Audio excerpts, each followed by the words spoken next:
ಕಿರುತೆರೆಯ ಶೋಗಳಲ್ಲಿ ಬಹುತೇಕ ಎಲ್ಲ ಶೋಗಳು ಸಹ TRPಗಾಗಿಯೇ ಗಮನ ಹರಿಸುವುದು ಗೊತ್ತಿರುವ ವಿಚಾರ. ತಮ್ಮ ಶೋ ಅಥವಾ ತಮ್ಮ ಕಾರ್ಯಕ್ರಮ ಯಶಸ್ಸಾಗಲು TRP ಹೆಚ್ಚಾಗಲು ಅದಕ್ಕೆ ಬೇಕಾಗುವಂತಹ ಕಂಟೆಂಟ್ಗಳನ್ನು ನೀಡುವರು.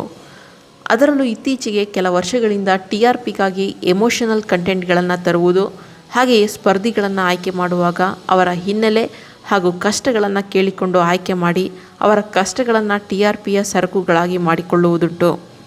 ಆದರೆ ಇದೆಲ್ಲದರ ನಡುವೆಯೂ ಕಿರುತೆರೆ ಶೋಗಳಲ್ಲಿ ಹಳ್ಳಿಗಾಡಿನ ಅಥವಾ ಅವಕಾಶ ಸಿಗದ ಎಷ್ಟೋ ನೈಜ ಪ್ರತಿಭೆಗಳಿಗೆ ವೇದಿಕೆ ಸಿಕ್ಕು ಅದೆಷ್ಟೋ ಕಲಾವಿದರುಗಳು ತಮ್ಮ ಬದುಕನ್ನು ಕಟ್ಟಿಕೊಳ್ಳಲು ನೆರವಾಗಿರೋದಂತೂ ಸತ್ಯ. ಈ ಹಿಂದೆ ಜೀ ಕನ್ನಡ ವಾಹಿನಿಯಲ್ಲಿ ಯಶಸ್ಸು ಕಂಡ ಮಹಾನಟಿ ಶೋ ಇದೀಗ ಮತ್ತೊಂದು ಹೊಸ ಸೀಸನ್ ಆರಂಭವಾಗಿದ್ದು ರಾಜ್ಯದ ನಾನಾ ಮೂಲೆಗಳಿಂದ ಪ್ರತಿಭೆಗಳನ್ನು ಹುಡುಕಿ ತಂದಿದ್ದಾರೆ. ಸದ್ಯ ಮೆಗಾ ಆಡಿಷನ್ ಪ್ರಸಾರವಾಗಿದ್ದು ಆಯ್ಕೆಯಾದ ನಟಿಯರಲ್ಲಿ ಒಬ್ಬೊಬ್ಬರದ್ದು ಒಂದೊಂದು ಕಥೆಯಾಗಿದೆ. ಅದರಲ್ಲೂ ಹೆತ್ತ ತಾಯಿಯೇ ಹುಟ್ಟಿದ ಮಗುವನ್ನು ಮೈಗೆ ಅಂಟಿದ ರಕುತದ ಕಲೆಗಳನ್ನು ಸಹ ತೊಳೆಯದೆ ಚೀಲಕ್ಕೆ ಕಟ್ಟಿ ಬಿಸಾಡಿದ್ದು ಇಂದು ಅದೇ ಹೆಣ್ಣು ಮಗು ಬೆಳೆದು ದೊಡ್ಡವಳಾಗಿ ತನ್ನ ಪ್ರತಿಭೆಯಿಂದಲೇ ಮಹಾನಟಿ ವೇದಿಕೆ ಏರಿದ್ದಾರೆ. ಅಷ್ಟೇ ಅಲ್ಲದೆ ತನ್ನ ಬದುಕಿನ ಈ ಕರುಣಾಜನಕ ಕಥೆಯನ್ನು ಹೇಳಿಕೊಂಡಿದ್ದು ನೆರೆದಿದ್ದವರಲ್ಲಿ ಕಣ್ಣೀರು ತರಿಸಿದೆ.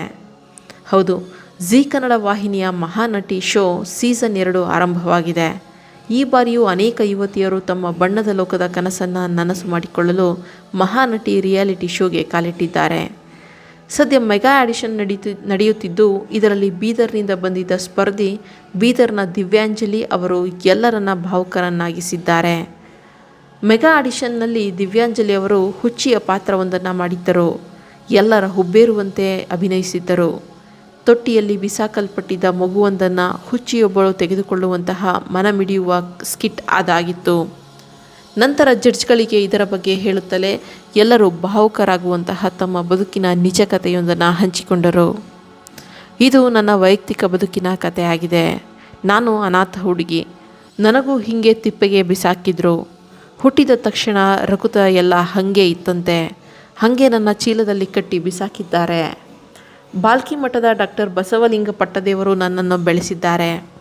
ಅಪ್ಪ ಅಮ್ಮನ ಪ್ರೀತಿ ಯಾರಿಗೆ ಸಿಗುತ್ತದೆಯೋ ಇಲ್ವೋ ನನಗೆ ಗೊತ್ತಿಲ್ಲ, ಆದರೆ ನನಗೆ ಜಾಸ್ತಿ ಪ್ರೀತಿ ತೋರಿಸಿದ್ದಾರೆ. ನಾನು ಇದನ್ನು ಹೆಮ್ಮೆಯಿಂದ ಹೇಳಿಕೊಳ್ಳುತ್ತೇನೆ. ನಿಮಗೆಲ್ಲ ಒಬ್ಬೊಬ್ಬರೇ ತಾಯಿ ತಂದೆ ಇದ್ದಾರೆ. ನಮಗೆ 108 ಮಂದಿ ತಾಯಿ ತಂದೆಯರು ಇದ್ದಾರೆ. ನಮಗೆ ಸಾಕಿದ ಅಜ್ಜಿಯರು ಇದ್ದರು. ಅವರು ನನ್ನ ಬಾಲ್ಯದ ಬಗ್ಗೆ ತಿಳಿಸಿದರು. ಮಠದಲ್ಲಿ ಜಯಕ್ಕ ಅನ್ನೋರು ನನ್ನನ್ನು ಸಾಕಿದ್ದಾರೆ. ಅವರು ನನಗೆ ತಾಯಿಗಿಂತ ಹೆಚ್ಚು ಪ್ರೀತಿಯನ್ನು ಕೊಟ್ಟಿದ್ದಾರೆ. ನನ್ನ ನಿಜವಾದ ಅಪ್ಪ ಅಮ್ಮ ಯಾರು ಅಂತ ಇವತ್ತಿನವರೆಗೂ ನನಗೆ ಗೊತ್ತಿಲ್ಲ. ಆದರೆ ನೀವೆಲ್ಲ ಇದ್ದೀರಲ್ಲ, ಇಷ್ಟೇ ನನಗೆ ಸಾಕು.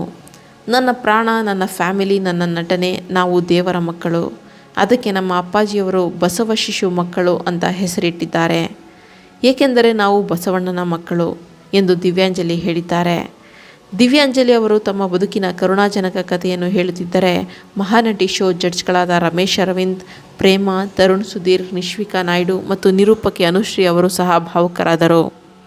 ಇನ್ನು ದಿವ್ಯಾಂಜಲಿ ಬಗ್ಗೆ ಬೀದರ್ ದಕ್ಷಿಣ ವಿಧಾನಸಭಾ ಕ್ಷೇತ್ರ ಶಾಸಕರಾದಂತಹ ಡಾಕ್ಟರ್ ಶೈಲೇಂದ್ರ ಬೆಲ್ದಾಳೆ ಪೋಸ್ಟ್ ಹಂಚಿಕೊಂಡಿದ್ದು, ಬಾಲ್ಕಿ ಹಿರೇಮಠ ಸಂಸ್ಥಾನದ ಮಠದಲ್ಲಿ ಅರಳಿದ ಅದ್ಭುತ ಪ್ರತಿಭೆ. ಪರಮಪೂಜ್ಯ ಡಾಕ್ಟರ್ ಚನ್ನಬಸವ ಪಟ್ಟದೇವರು ಕಟ್ಟಿ ಬೆಳೆಸಿದ ಮಠದಲ್ಲಿ ಪರಮಪೂಜ್ಯ ನಾಡೋಜ ಡಾಕ್ಟರ್ ಬಸವಲಿಂಗ ಪಟ್ಟದೇವರು ಅನಾಥ ಮಗುವನ್ನು ತಂದು ಬೆಳೆಸಿ ಆಶ್ರಯ ನೀಡಿದ ಮಗು ಇದು. ಇಂದು ಇಂತಹ ಅತ್ಯುತ್ತಮ ಪ್ರತಿಭೆಯೊಂದಿಗೆ ಜೀ ಕನ್ನಡದ ಮಹಾನಟಿ ಕಾರ್ಯಕ್ರಮದ ಮೂಲಕ ತನ್ನನ್ನು ತಾನು ಪರಿಚಯಿಸಿಕೊಂಡಿದ್ದು ಎಲ್ಲರನ್ನೂ ಒಂದು ಕ್ಷಣ ಕಣ್ಣಲ್ಲಿ ನೀರು ತರಿಸಿದೆ. ತಮ್ಮ ಪ್ರತಿಭೆಯನ್ನು ಪ್ರದರ್ಶಿಸಿ ಜಿಲ್ಲೆಯ ಕೀರ್ತಿಯನ್ನು ಹೆಚ್ಚಿಸಿದ ನಮ್ಮ ಜಿಲ್ಲೆಯ ದಿವ್ಯಾಂಜಲಿಯು ಇನ್ನೂ ಎತ್ತರಕ್ಕೆ ಬೆಳೆದು ಬರಲೆಂದು ಹಾರೈಸುತ್ತೇನೆ ಎಂದು ಹೇಳಿಕೊಂಡಿದ್ದಾರೆ. ದಿವ್ಯಾಂಜಲಿ ಬದುಕಿನ ಕತೆ ನಿಜಕ್ಕೂ ಕನ್ನಡಿಗರ ಮನ ಕರಗುವಂತೆ ಮಾಡಿದ್ದು ಕಮೆಂಟ್ಗಳ ಮೂಲಕ ಈ ಹೆಣ್ಣು ಮಗಳಿಗೆ ಒಳಿತಾಗಲಿ, ಇವಳ ಜೊತೆಗೆ ನಾವೆಲ್ಲರೂ ಇದ್ದೇವೆ ಎಂದು ಹಾರೈಸಿದ್ದಾರೆ.